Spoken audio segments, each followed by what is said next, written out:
Yo les postos, c'est Sacha, bienvenue dans cette nouvelle vidéo Mercato et on commence avec Leonardo qui serait au taquet pour Fabian Ruiz du Napoli sur la shortlist de Zinedine Zidane au Real Madrid. Fabian Ruiz est également un joueur chaudement courtisé par le Paris Saint-Germain de Leonardo, mais ce dossier semble très complexe pour Paris. Le PSG cherche très activement à recruter au milieu de terrain et Leonardo multiplie les pistes pour pouvoir dénicher la perle rare.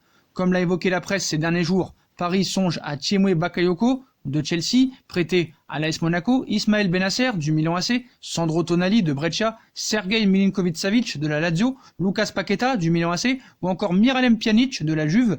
Plus récemment, Sky Italia a évoqué le vif intérêt du Paris Saint-Germain pour Lorenzo Pellegrini, milieu de terrain de 23 ans de l'AS Roma, et la presse était en mesure de confirmer ces informations. Sky Italia ajoute que Paris pourrait s'aligner sur le montant de la clause libératoire du joueur qui s'élèvera à 30 millions d'euros entre le 1er et le 31 juillet prochain, mais il y a un profil qui se détache très nettement aux yeux de Leonardo, c'est celui de Fabian Ruiz du Napoli. Le Real Madrid et Manchester City sont déjà là depuis un certain temps et selon les informations de la presse, Leonardo tient en très haute estime Fabian Ruiz, dont il adore le profil, le jeu et l'état d'esprit. Le milieu de terrain du Napoli dispose de tous les critères actuellement recherchés par le Paris Saint-Germain qui souhaite mettre la main sur un joueur avec une belle densité physique pour mettre de la taille dans l'entrejeu. Paris en manque, et les pistes menant à Bakayoko, Milinkovic-Savic et Pellegrini, qui mesurent respectivement 1m89, 1m91 et 1m88, sont révélatrices du morphotype recherché par le Paris Saint-Germain.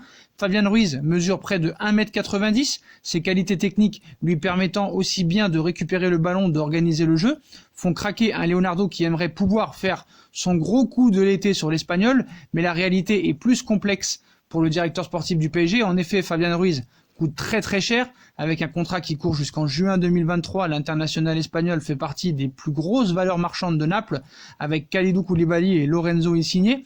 Et son président Aurelio De Laurentiis a clairement l'intention de réclamer un gros chèque à celui qui voudra se l'offrir cet été. Si la barre des 100 millions d'euros paraît difficile à franchir au regard du contexte économique du moment, il n'est pas impossible que le jeu des enchères s'en approche cet été.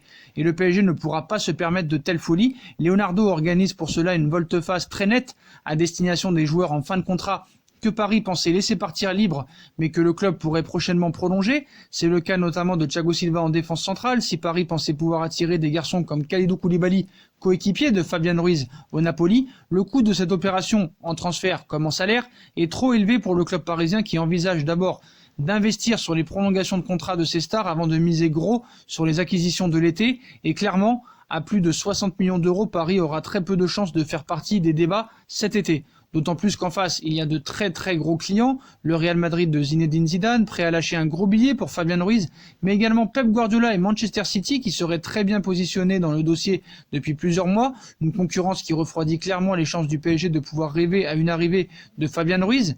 Mais dans l'esprit de Leonardo, c'est clairement lui le profil idéal et l'élément qu'il aimerait avoir au Paris Saint-Germain la saison prochaine.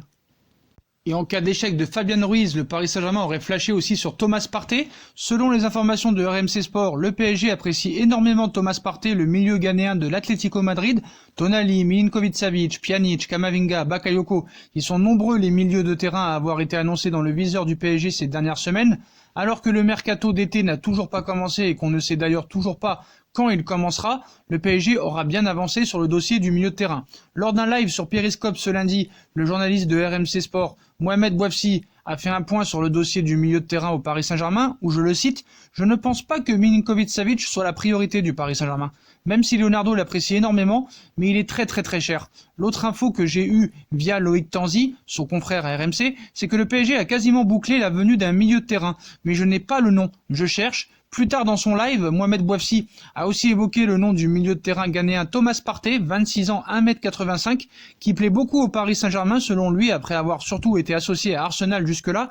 Ces derniers jours, la presse anglaise annonçait que l'Atlético Madrid voulait le prolonger, doubler son salaire et augmenter sa clause libératoire, actuellement fixée à 50 millions d'euros. Donc vraiment, du côté du Paris Saint-Germain cet été, ce sera le feuilleton du milieu de terrain qui sera vraiment au débat. Voilà les postos, voilà pour les toutes dernières infos mercato qui viennent de tomber du côté du Paris Saint-Germain qui apparemment aurait bouclé un milieu de terrain mais on ne sait pas lequel, il y a beaucoup de pistes. Dites-moi en commentaire ce que vous pensez, à votre avis, quel milieu de terrain va arriver et quel milieu de terrain vous voudriez voire au Paris Saint-Germain. Puis comme d'habitude, on bombarde la barre de like, on partage, on commente, on s'abonne, on active la petite cloche pour être tenu au courant des vidéos qui vont sortir.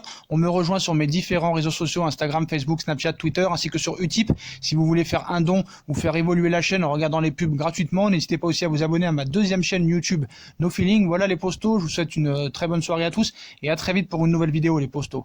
Tchuss.